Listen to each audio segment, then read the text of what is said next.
Tusok ramas setino ping pitu ra bakal ilang kadung dadi tatu eling tansah eling selawase eling tatune ati ora gampang garing.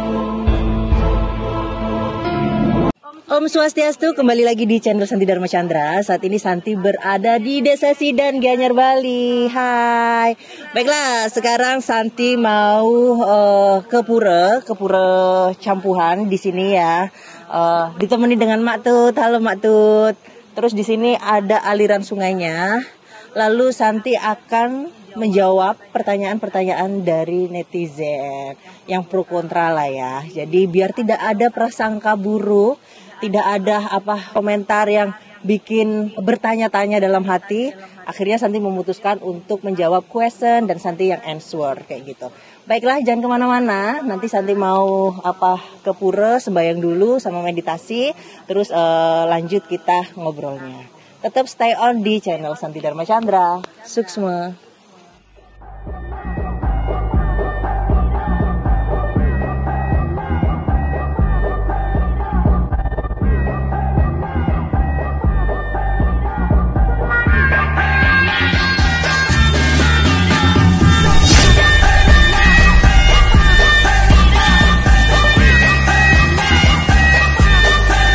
Om Swastiastu, Astunggara. Saat ini Santi sudah berada di Desa Sidan ya, di Pura Campuhan. Tepatnya Santi di depannya ini, karena di bawahnya itu udah langsung sungai. Jadi kalau meditasi malam-malam enak banget seperti itu kan. Yang penting kalau ke pura jangan pas cuntake atau mens atau lagi cuntake kedukaan, itu nggak boleh ya. Terus harus pakai kamen, harus pakai kain seperti itu. Baiklah, di sini Santi mau menjawab tentang pertanyaan-pertanyaan karena ada beberapa hal komen yang di YouTube juga cukup menyita perhatiannya Santi seperti itu kan. Kenapa Santi harus jawab? Ya karena biar tidak menimbulkan persepsi-persepsi yang negatif seperti itu kan. Ke pura ada juga sih yang kayak ngomong atau di mana ya, di dunia nyata gitu ya. Ke pura niatnya ngonten pamer atau niatnya sembahyang sih gitu kan. Nah, untuk Santi infokan bahwasanya sekarang itu zaman media sosial yang pertama. Dan menurut Santi punya prinsip adalah setiap langkah adalah sejarah. Jadi wajar kalau Santi suka untuk mendokumentasikan bagaimana momen Santi untuk ke pura, karena itu buat Santi spesial. Karena nggak setiap hari juga Santi bisa nangkil, misal ke pura A, ke pura B, ke pura C, itu kan nggak everyday. Bisa saja mungkin setahun sekali, bisa saja mungkin berapa bulan sekali baru Santi bisa nangkil ke pura tersebut. Nah, terus bagaimana kita mewartakan tentang keadaan pura? Dalam artian gini, kan tidak semua orang itu bisa punya kesempatan nangkil ke pura, Pak, ya. Buat Bapak nih yang komen di YouTube-nya Santi, ada ibu-ibu yang sedang sakit, ada bapak-bapak mungkin yang sudah tua, udah lingsir, nggak bisa ke pura. Untuk mengobati ke pura, bisa nonton kontennya Santi. Oh, di pura ini ada ini ya. Oh, di pura ini yang melinggih beliau ya. Oh, di pura ini di desa ini ya. Karena itu mengobati rasa rindu, Pak. Sekarang itu zaman media sosial, kita harus bisa beradaptasi di sana ya. Terus apalagi ya? Misal ada rekomendasi, oh ya mungkin yang dari Jakarta pengen ke Pura Campuhan, itu di mana Santi kok puranya bagus banget? Oh, di Desa Sidan gitu kan. Atau mungkin oh ini puranya di mana lagi nih? Oh, di Denpasar. Oh, ini puranya bagus di mana nih? Oh, di Karangasem. Oh, di mana ini yang bagus puranya? Oh, di Tabanan, di Bangli, di Singaraja, di Buleleng atau mana? Itu kan bisa untuk jadi rekomend. Oh ya, ketika aku mau traveling spiritual ke Bali, ketika nonton channel Santi Dharma Chandra, ke pura ini enak nih buat meditasi. Oh, ke pura ini nih enak nih buat buat sembahyang atau apa. Kan itu sebagai kita rekomend, Pak. Seperti itu kan. Kalau media sosial itu, kita itu ibarat kata memegang pisau ya. Kalau dibuat motong buah, motong daging, buat masak, buat benerin, bikin ngebanten atau apa, itu bisa jadi hal yang baik ya. Tapi kalau media sosialnya dibuat gosip ya, dibuat gibah, dibuat upload yang nggak jelas, nanti jatuhnya bisa buruk. Jadi bagaimana kita bisa menggunakan media sosial dengan bijak? Oke, ini Santi menjawab pro kontranya. Lalu Santi itu tingkahnya banyak Pak, kesana kesini, sebentar lagi di Gianyar, sebentar lagi di Nusa Penida, sebentar lagi nanti di Singaraja, sebentar lagi nanti di Karangasem, nanti di Denpasar, di Sanur. Pokoknya Santi itu nggak bisa ditebak orangnya ya, karena Santi suka gerak orangnya. Terus apa saat ketika Santi menyalurkan energi Santi untuk hal-hal yang positif Pak. Dan Santi juga basically-nya dulu pernah kerja di radio, pernah di jurnalis TV. Jurnalis TV-nya itu di DPR RI dan Istana Negara di Jakarta zaman peralihan Pak SBY sama Pak Jokowi.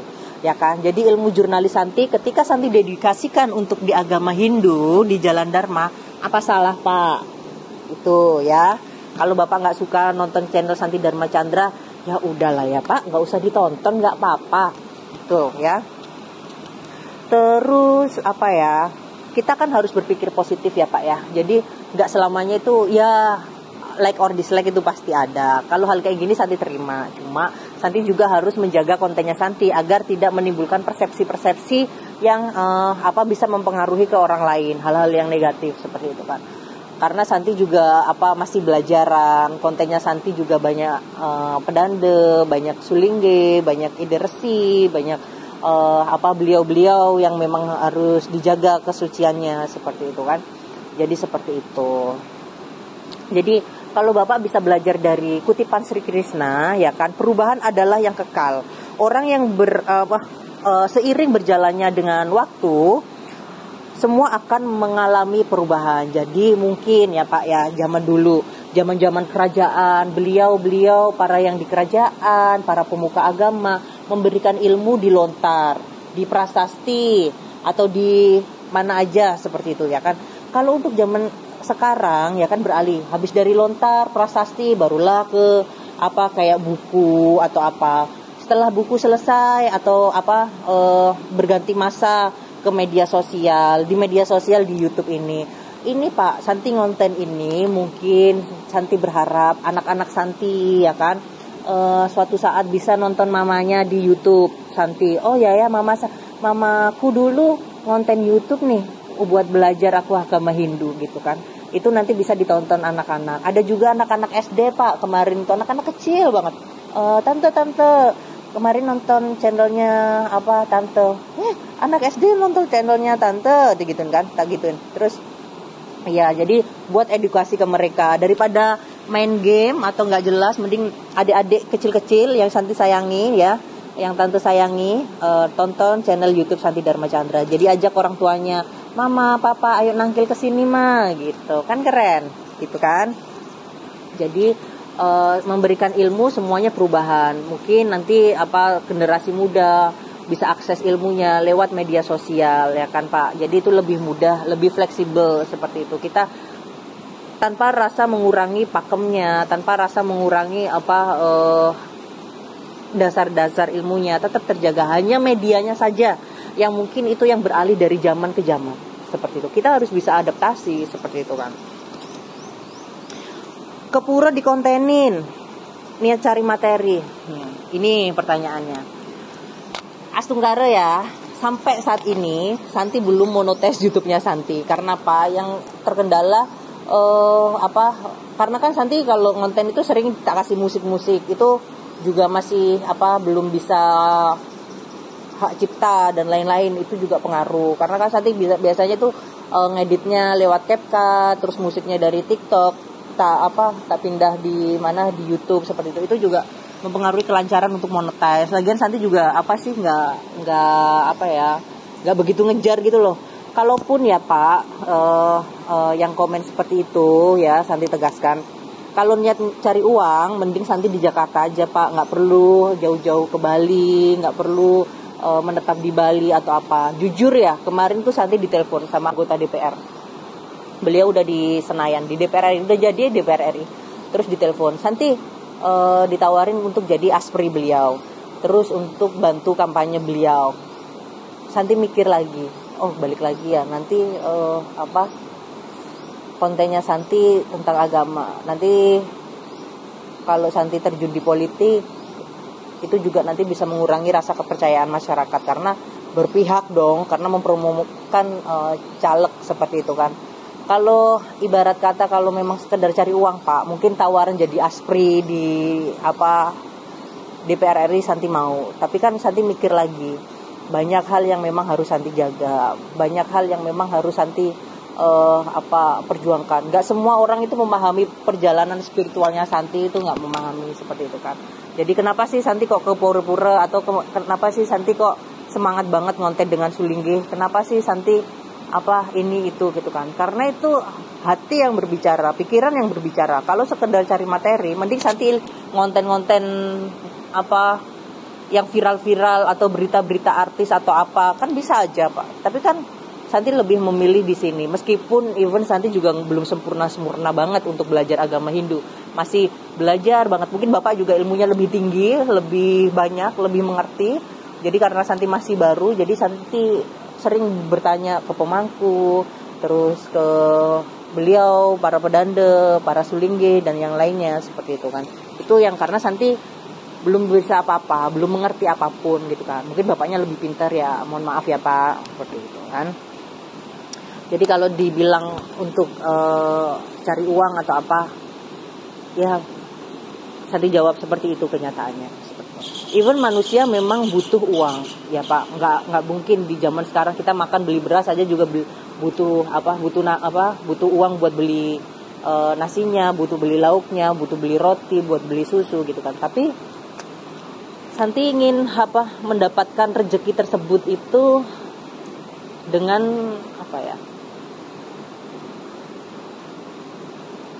dengan sesuatu hal yang tenang, yang baik gitu lah, seperti itu.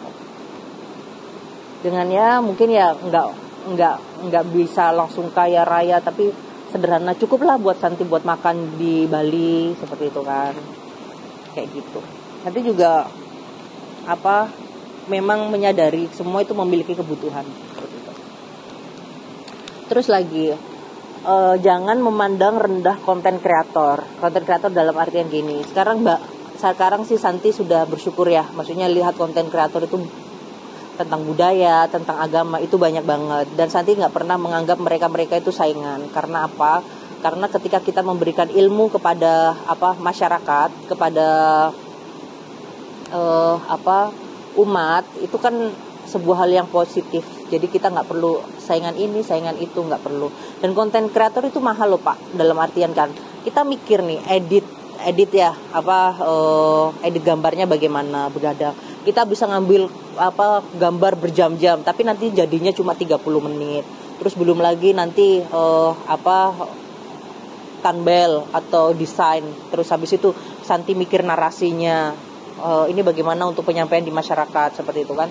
Terus bagaimana kita menjaga ucapan agar tidak ada pengen ya, mungkin ya kan kita ya nggak pernah tahu ya, maksudnya ada orang yang pengen ngejatuhin atau apa, biar menjaga itu, biar Santi nggak menyinggung ini, nggak menyinggung itu, seperti itu. Terus lagi kamera atau apa, ini kameramen aja dibantu oleh Mak Tut kok, ya Mak Tut ya.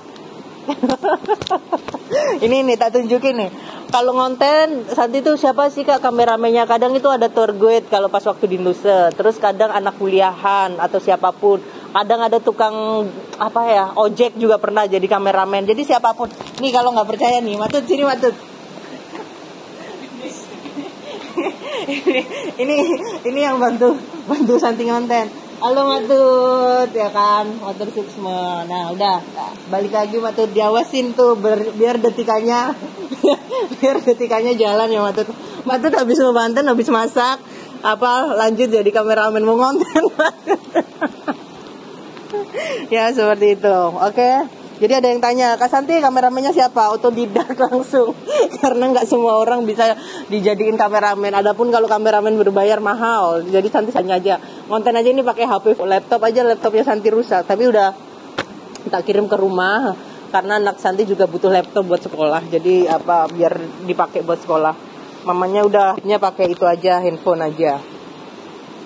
Terus ditelepon lagi nih, ada yang telepon, Santi, kamu ngonten kesana kesini, siapa yang nyponsori? Ya, oke, Santi sponsornya Ida Betara. Kenapa Ida Betara? Contohnya ini, Santi cerita ya kan. Kan Santi ngonten di mana? Di Nusa. Jalan dari Gianyar ke pelabuhan di Klungkung ya. Klungkung ya maksud ya.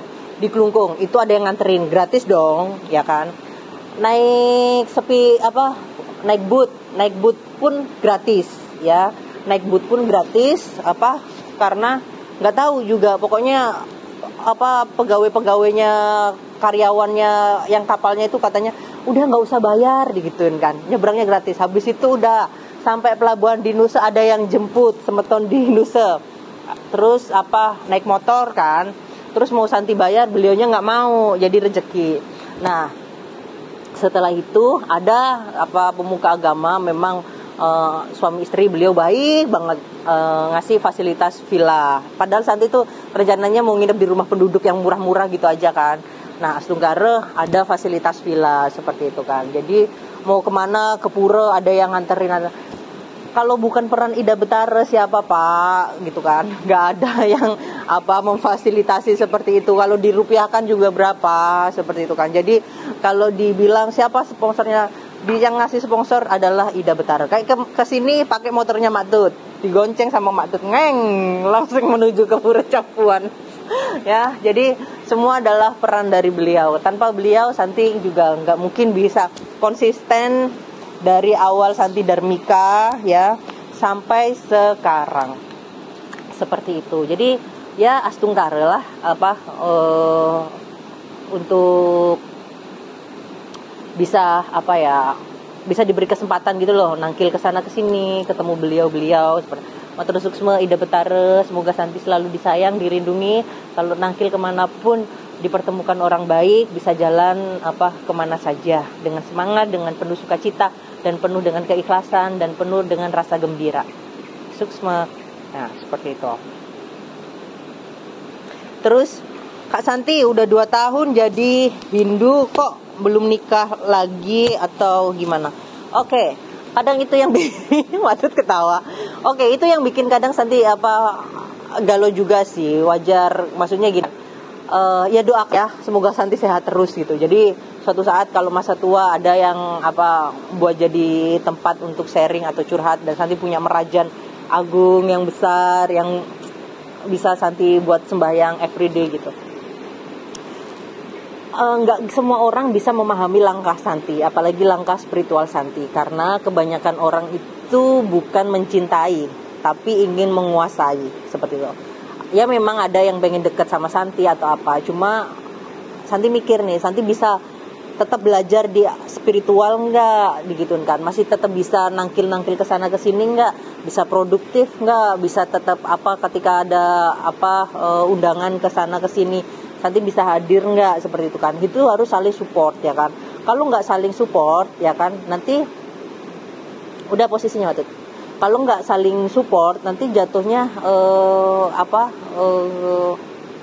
nggak baik dalam artian takutnya nanti malah berantem aja. Dianya nggak suka ngonten, sedangkan Santi suka ngonten. Santi suka ke pura tiap hari, sedangkan dia ke pura jarang-jarang, paling cuma rahinan doang, kayak gitu kan juga nggak nyambung jadinya. Jadi Santi pengen punya suami itu yang benar-benar rajin sembahyang, rajin ke pura, terus sayang kepada umat sedharma. Suatu saat Santi punya pasraman, pengennya sama suami Santi, terus bisa mendedikasikan ilmu yang baik kepada mereka, terus bisa jadi tim buat ngonten Santi, bisa ngarahin, oh ya Santi harus gini gitu. Jadi itu yang Santi pengenkan, dan yang penting adalah menerima dalam artian menerima kondisi Santi, masa lalu Santi, dan semuanya seperti itu. Jadi nggak hanya cukup mencintai saja, tapi harus benar-benar menerima, tahu visi misi hidup tanpa harus banyak menuntut ini itu gitu kan, nggak perlu, tapi benar-benar salingnya sama-sama kita menjalani hidup sebagai teamwork kayak gitu kan. Jadi itu sih yang masih jadi mungkin belum nemu gitu ya.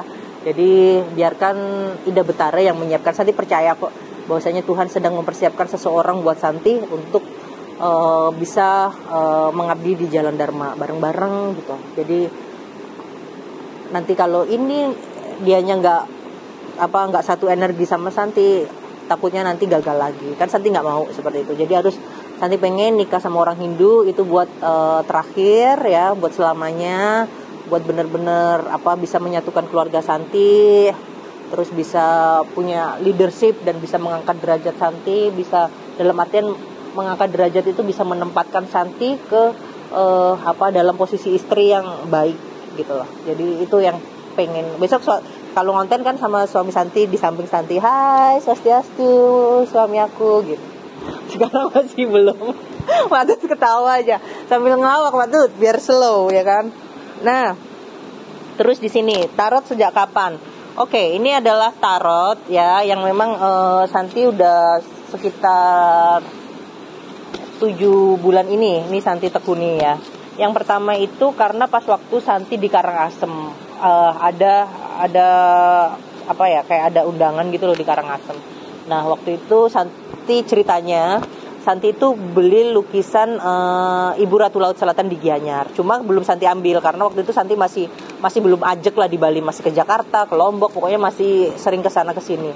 Akhirnya lama nggak tak ambil, pas Kajeng Kliwon itu ada suara, maksudnya ada sesuatu hal ya, ada suara negur Santi, kamu pesen lukisan tapi kok belum diambil gitu kan. Akhirnya langsung tak ojekin dari Gianyar. Waktu itu Santi masih tinggal di Renon ya, masih belum di Gianyar. Tak ojekin ke Renon. Pas di Renon Santi pas Kajeng Kliwon itu langsung ada ajakan ke Karangasem. Ada upacara apa lah gitu di laut kok. Akhirnya kebetulan, nggak ada yang kebetulan sih di dunia ini. Maksudnya lukisan Santi bawa di sana di Pasopati sama pemuka agama yang di Karangasem. Terus Santi juga di Pasopati sama energi beliau Ibu Ratu Laut Selatan. Terus setelah itu Santi masuk mobil. Pas di mobil itu ada yang bilang nanti suatu saat kamu bisa tarot. Nah akhirnya Santi dibeliin lah kartu ini sama sahabatnya Santi di UNER Surabaya pas waktu itu. Santi dibeliin tarot. Waktu itu memang pas lagi Santi dodolnya buat beli tarot aja masih mikir gitu loh, keuangan tuh masih belum stabil gitu kan. Ini yang Santi tarot. Jadi ya seperti ini teman ngobrolnya Santi aja. Nah, ini seperti gambar untuk permintaan maaf dan belajar. Ini untuk bagaimana waktu kita untuk menjadi diri sendiri, me time, menjadi diri sendiri, untuk fokus lebih ke diri sendiri. Ini juga tentang orang yang ada gambaran kayak lagi jatuh cinta, kayak gitu-gitu kan. Terus ini untuk tentang tentang hati-hati dengan orang sekitar karena banyak yang pencitraan, banyak yang ingin menjatuhkan kayak gitu. Terus kalau yang ini, nah ini tentang bagaimana kita harus mendapatkan cinta dari spiritual atau dengan yang yang di agama kayak gitulah. Nah ini ada gambaran seperti mantan siapapun yang kembali ke masa sekarang. Banyak sih ini kayak pesan-pesannya gitu kan. Makanya kadang Kak gimana caranya mau tarot, bisa nanti ke tempat Santi untuk bawa alat pemuspan, bawa canang, bawa dupat, bawa bunga sedap malam boleh seperti itu. Terus nomor handphone kenapa dicantumin? Oke, nomor handphone kenapa dicantumin? Kembali lagi, Santi tuh seneng, maksudnya kalau interaksi. Misal kadang ada rekomendasi ke pura ini, nanti ada WhatsApp masuk. Terus Santi juga ada grup Santi Dharma Chandra. Terus Santi kembali lagi jujur ya, kalau ada job-job nge-MC juga Santi juga seneng kalau memang ada undangan job-job nge-MC, job-job acara, undangan apa gitu kan. Kembali lagi karena sekarang Santi infokan, Santi kan nggak kerja di kantor, udah nggak kerja di kantor lagi. Jadi kerjaan Santi itu jualan susu. Itu jualan susu itu dulu ada Ratu Pedande Paswalake, beliau jualan susu Paswalake. Terus beliau setelah medikse udah nggak bisa kan jualan-jualan lagi gitu kan. Jadi Santi yang nerusin jualan susu beliau, nganter kemana gitu kan. Sebagai juga Santi juga seorang ibu yang memang harus juga memberikan nafkah buat anaknya, jualan susu. Terus Santi juga jualan minyak siwa geni kayak gitu-gitu kan. Jadi kalau ada orderan ya boleh. Dan Santi itu memang jujur aja gitu loh. Maksudnya nggak ada yang Santi tutup-tutupin. Jadi buat teman-teman kalau mau ngundang Santi jadi MC atau ngundang acara atau MC pawiwahan, MC metata atau apa, boleh nanti di kontaknya. Santi realistis aja kok, nggak ada yang Santi tutup-tutupin seperti itu. Jadi kalau teman-teman mau tarot, oke. Ada yang mau Kak Santi mau order susu jualannya Kak Santi, susu Profit RJ boleh kayak gitu kan. Jadi ya realistis aja Pak. Santi kadang kalau tiap hari di Bali kan juga buat bensin Santi, buat kemana, buat makan. Dan Santi percaya Ida Betara itu nggak ngebiarin Santi lapar gitu kan, seperti itu. Ya semoga rezekinya Santi lancar. Suatu saat Santi punya rumah di Bali, punya pasraman, punya merajan, punya suami yang sayang sama Santi. Mungkin saat ini Santi masih digembleng sama beliau untuk menguji kesetiaan Santi di Jalan Dharma, seperti itu. Terus dan Santi lagi kenapa ngonten di Pura, karena Santi masih belum ada studio seperti itu. Kalau studionya kayak Deddy Corbuzier, podcast mungkin enjoy kali ya, tapi kan nggak apa-apa. Sambil menggambarkan situasi-situasi di Pura. Dan di sini Santi untuk voice note-nya pakai handphone, masih pakai handphone. Oke. Lanjut lagi. Apa ini? Oh ya. Selama Santi nangkil-nangkil itu, kan memang kadang ada pemangku, ada banyak pemuka agama yang Santi temuin. Nggak semuanya beliau itu mau diwawancara. Karena apa? Karena Santi nanti takut viral, nanti takut pro kontra gitu kan. Kalau Santi kayak pro kontra gini ya Santi jawab aja gitu kan. Nah yang Santi jaga adalah untuk sekarang adalah membatasi untuk pergaulan. Dalam arti gini, dulu mungkin Santi tingkahnya di Jakarta itu modelnya kayak gimana, atau dulu Santi sering nongkrong kemana gitu kan. Cuma kalau sekarang itu lebih menjaga gitu loh, karena rawan fitnah ya, apalagi itu juga sih yang Santi agak batasin, nggak mau ada hal-hal seperti itu gitu loh. Semoga nggak terjadi. Karena apa? Karena balik lagi kontennya Santi tentang agama, nanti orang melintir ini melintir itu, Santi diem aja udah serba salah gitu kan. Apalagi kalau banyak tingkah atau apa kan nanti kayaknya enggak deh, aku bilang itu takutnya nanti orang kayak gimana atau apa gitu. Kadang kalau ada yang mau ke tempatnya Santi aja, kalau ada laki-laki misalkan, Kak Santi mau ke tempatnya Kak Santi, kamu ajak ibu atau saudara perempuan kamu atau teman kamu, takutnya nanti jadi rawan fitnah atau apa. Kadang kalau ada orang yang mau ketemu sama Santi aja, ditemenin sama Matut ya, biar nggak, takutnya kan nanti sekarang kan zaman viral-viral, Santi nggak mau hal-hal seperti itu. Mending nggak usah, atau konsultasi lewat WhatsApp aja, nanti Santi bisa cek atau Santi beritahu seperti itu. Jangan sampai lah seperti itu. Ya bukan berarti Santi mengurangi rasa friendly, keasikan Santi, enggak. Santi tetap enjoy, tetap sama siapapun oke. Cuma membatasi hal-hal seperti itu loh, meminimalisir lah ya. Jadi bukan saatnya lagi, misal kayak temennya Santi ke Bali temenin dugem dong atau gini-gini gitu kan. Udah bukan masanya lagi Santi seperti itu. Santi udah tiap hari pengennya udah fokus sembahyang, tenang gitu kan. Ya, semoga lah diberikan keajaiban sama Ida Betara. Nah, di sini kan Santi juga kadang nggak tahu ya kenapa bisa belajar agama Hindu sejauh ini gitu. Kalau ditanya dijawab, Kak Santi kenapa sih bisa belajar agama sejauh ini, nggak tahu, nggak ngerti. Cuma kayak ada rasa tanggung jawab dari pas awal Santi masuk jadi Hindu Dharmika, pas di Pura di Jakarta Timur itu, pas ngelihat Pura itu dalam hati Santi itu kayak ada rasa tanggung jawab. Di Hindu ini banyak ilmunya, kenapa nggak diwartakan? Itu sebagai tanggung jawabnya Santi pribadi, bukan tanggung jawab tuntutan orang, enggak. Tapi benar-benar tanggung jawab dari diri Santi sendiri yang memang ya Astungkara lah, bisa ditonton ribuan orang, puluhan ribu orang seperti itu kan. Dan Kak Santi kenapa sih kok bisa dekat Sulinggi, nggak tahu juga, biar alam yang menentukan gitu kan. Karena ketika ngobrol sama beliau para Sulinggi itu, Santi itu kayak bonding gitu loh, maksudnya nyambung. Terus beliau juga memahami prosesnya Santi, beliau mengerti. Terus beliau itu memberikan spirit, memberikan apa ya, memberikan hal-hal yang baik gitu sama Santi, seperti itu. Terus Pak Santi, pemilihan judulnya kok gitu? Oh ya, misal pura ekstrim gini kan, dalam artian ekstrim itu akses jalannya itu turun tangganya cukup ekstrim, cukup curam. Karena pemilihan judul, karena Santi kan S2 nih, Magister Manajemen di Universitas Mercu Buana Jakarta.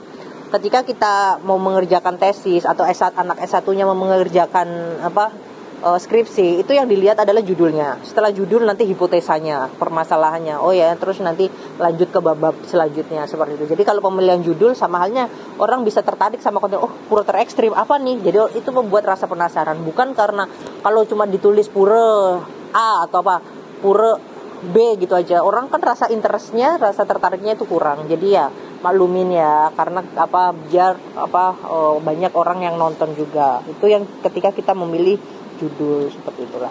Jadi untuk seperti itu. Jadi kalau ditanya tadi pekerjaannya Santi apa, udah Santi jawab. Ya pekerjaannya ini serabutan Pak, MC sana sini atau apa, seperti itu. Terus Santi juga kenapa kerja seperti itu, karena Santi ingin tetap stay di Bali, dan Astunggara KTP-nya Santi sekarang juga udah KTP Bali, seperti itu kan. Hidup sederhana, hidup cukup, dan tetap berusaha, tidak serakah. Itu yang Santi itu. Dan satu lagi, pentingnya kita menjadi orang bahagia. Ketika kita menjadi orang bahagia itu tidak ada waktu buat ingin menjatuhkan orang lain, karena hatinya udah penuh syukur, udah penuh kegembiraan, udah penuh rasa sukacita. Kalau kita jadi orang yang tidak bahagia, nanti jatuhnya itu lihat orang gini dikit iri dengki, lihat orang ini nggak bisa memahami proses, lihat ini merendahkan, lihat ini itu. Jadi kita harus menjadi orang yang bahagia selalu.